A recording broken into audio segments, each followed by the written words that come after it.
제2교시는요, 아동학대 신고 및 예방교육에 대해서 어떻게 교사들이 아동학대에 대해서 그 체계는 어떻게 돼 있고 또 이제 대처 방안은 어떻게 돼 있고 특히 그 어린이집이나 유치원 학교에서 아동학대 예방을 하기 위해서 교사로서의 역할은 무엇인가 뭐 이런 것에 대해서 아주 구체적인 사례를 들면서 우리가 생각을 해보겠습니다. 그 아동학대 관계법과 신고 의무자입니다. 이게 아동학대 관계법이라고 그러면요.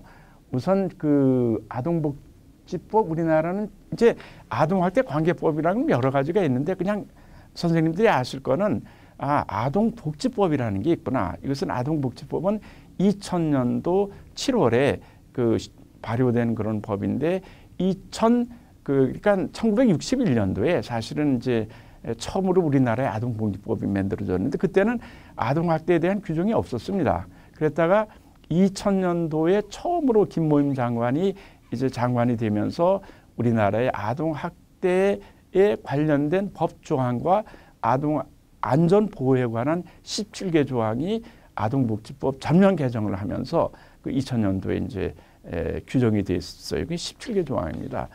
그 다음에 이제 또 중요한 것이 그러다 보니까 이제 그 신문이나 이제 TV 이런 데서 아니 그 아이를 학대해서 아이 생명을 그 빼앗아간 그 부모들도 기껏해 4년이나 5년형밖에 받지 않으니까 이건 안 된다고 해서 시민사회가 들고 일어나서 드디어 이제 법이 다시 만들어졌는데 그것이 2014년 9월 29일에 만들어진 아동학대 범죄의 그 처리에 관한 특례법이 만들어졌습니다. 그래서 이 아동복지법과 특례법이 가장 중요한 것이고 그 이외에 무슨 청소년 보호법이라든지 여러 가지 무슨 그 소년법이라든지 이런 관계법이 있습니다. 그러면 제일 먼저 우리가 아동복지법 제17조에 보면 금지행위라는 게 있습니다. 이런 것은 아동에 대해서 금지해야 된다는 것을 법적으로 규정한 건데 첫 번째 보면 아동의 신체에 손상을 주는 학대 행위를 금지한단 말이죠.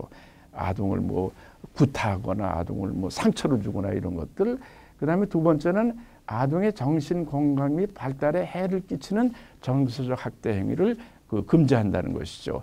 아이를 그냥 너무 심각하게 감금을 한다거나 어떤 경우에는요. 그 지하실이나 이런 데 감금해가지고 그냥 뭐 미국 같은 데서 나오잖아요. 몇 년 동안 그 아이를 감금시킨다든지 사회로부터 분리를 한다든지 그래서 도저히 아이가 사회에 적응할 수 없게 만드는 이런 것들은 아주 정서적 학대로 심각한 것이죠.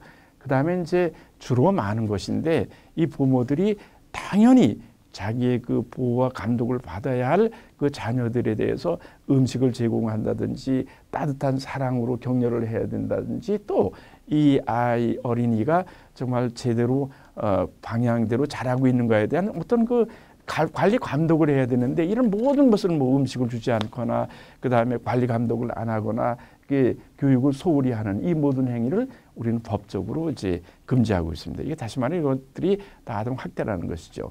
두 번째는 이제 아동학대 범죄의 처벌 등에 관한 특례법이 만들어졌는데 이것이 우리나라의 법 중에 어떤 그 법의 법명에 죄라고 하는 것을 아마 명명한 것은 이게 처음인 것 같아요. 다시 말하면 아동학대 범죄라고 하는 것은 아동학대는 범죄라는 것이죠. 그냥 가정에서 뭐 훈육이라든지 체벌이라든지 자기 아이가 내가 때리는데 잘 되라고 때리는데 그게 아니라는 것이 그건 무조건 이것은 범죄 행위라는 것이죠. 그래서 아동학대 범죄 처벌 등에 관한 특례법 제10조에 보면 첫 번째 누구든지입니다. 아동학대를 알게 된 경우나 그 의심이 있는 경우에는 아동보호 전문기관 또는 수사기관에 신고할 수 있다. 이걸 잘 들어보셔야 되는데 수사할 수 있는 것은 112로 신고를 하든지 뭐 인터넷을 신고하든지 얼마든지 할 수 있는데 여기 보면 신고할 수 있다라고 하는 것은 신고를 해도 좋고 안 해도 좋은 겁니다. 신고를 안 했다고 해서 법적으로 이렇게 제재를 받지 않는 것입니다. 그래서 이것은 선언적 의미밖에 없어요. 구속력이 없다는 것이죠. 그러다 보니까 우리나라에 아동학대 신고가 들어오질 않아요. 그래서 어떻게 했는가 하면 제2호에 아동학대 신고 의무자라는 걸 규정을 했습니다. 이 아동학대 신고 의무자라고 하는 것은 그 직무상, 예를 들면 직무상이라는 게 뭐 유치원 교사라든지 그다음에 아동 관련 무슨 의사라든지 그다음에 119 소방관이라든지 아동 관련 직종에 일하는 이런 분들이 그 직무상 아동학대를 알게 된 경우, 물론 자기 자신이 아동학대하는 것은 물론이려니와 그 옆반에 있는 선생님이라든지 또 그 우리 맡고 있는 아이의 가정에 부모들이 아동학대를 했다고 하는 사실을 인지한 경우에 그 말하자면 아동보호 전문기관이라든지 그 수사기관, 경찰서에 일일이 신고하지 않을 때는 법적인 제재를 받는다. 이렇게 아주 그 신고를 의무화해야 됐습니다. 이것을 신고 의무자라고 그러죠. 근데 그럼 두 번째는 이제 신고 의무자 교육에 대해서 우리가 한번 생각해 보겠습니다. 신고 의무자 교육이라고 하는 것은 아동복지시설의 장과 그 종사자가 영유아 보육법 제10조에 따른 뭐 어린이집 원장, 보육교직원, 또 그다음에 유치원 교사, 그다음에 초중고등학교 교사, 또 겸임교사, 강사, 학원의 강사, 의료법에 관한 관련되는 의사, 그다음에 이제 학원에 무슨 뭐 과외 교습을 하는 사람들, 이런 모든들이 전부 다 신고 의무자로 돼 있어서 전체적으로 보면 그 전 우리나라 직종 중에 한 24개 직종이 아동학대 신고 의무자로 되어 있습니다. 이제 그 아동학대 신고 요령에 대해서 우리가 얘기를 아까 간단히 했습니다만 24시간 어느 때나 가능합니다. 여러분이 잊지 말아야 할 것은 112로 신고가 되고, 또 잊지 말아야 될 것은 여러분들이 신고한 그 사실을, 그 비밀을 국가는 보호하고 있습니다. 그러니까 저 사람이 신고했는데 라고 그것을 발산한 그 사람은 법적으로 크게 그 형을 받게 되어 있습니다. 그러니까 안심하고 신고를 할 수 있게 되어 있죠. 그다음에 이제 신고할 때는 아까식으로 뭐 전화, 인터넷 뭐 다양한 방법이 있습니다. 그다음에 지금 아동보호교사의 역할에 대해서 우리가 생각을 해보겠습니다. 이 교사는 말이죠, 이 어린이집이나 유치원이나 뭐 초등학교나 다 두 가지 기능을 겸해야 됩니다. 하나는 이 교사로서의 보호적 역할과 그다음에 교육적 역할이 있습니다. 저는 늘 그 선생님들에게 강조하는데, 선생님들은 어머니를 대신하는 그 교사다.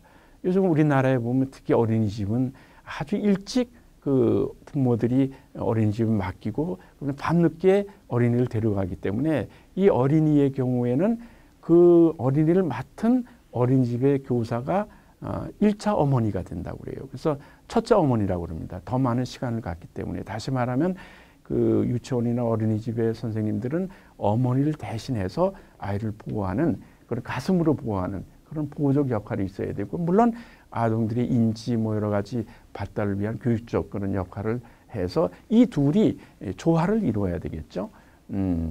그 다음에 이제 아동은 이 성인이 그 제공하는 그 기능, 그 자극에 의해서 아동은 발달합니다. 그러니까 이 자극이 없이는 아이들은 성장 발달할 수 없거든요. 그래서 여러 가지 문화적 뭐 여러 가지 형태의 자극을 할 수 있는, 창의적 생각을 할 수 있는, 그래서 이제 그 다른 나라, 우리나라도 많이 하지만 다른 나라 같으면은 그런 이제 기관 방문이라든지 무슨 이런 것들 많이 해서 아이들이 체험 학습을 하게 하는 것이 바로 이런 자극이 관계고요. 그다음에 교사의 역할은 아주 따뜻하고 온정적인 태도를 가져야 되고, 특히 아동의 권리를 옹호하고 보호하는 옹호자의 역할을 우선 해야 됩니다. 또 교사는 신체적, 사회적, 정서적, 지적 발달을 촉진시키는 그런 잠재 능력을 충분히 개발시키는, 그리고 그 아이들이 가지고 있는 자존감을 잘 형성할 수 있는 이런 그 기능을 교사들이 해 주셔야 되고요.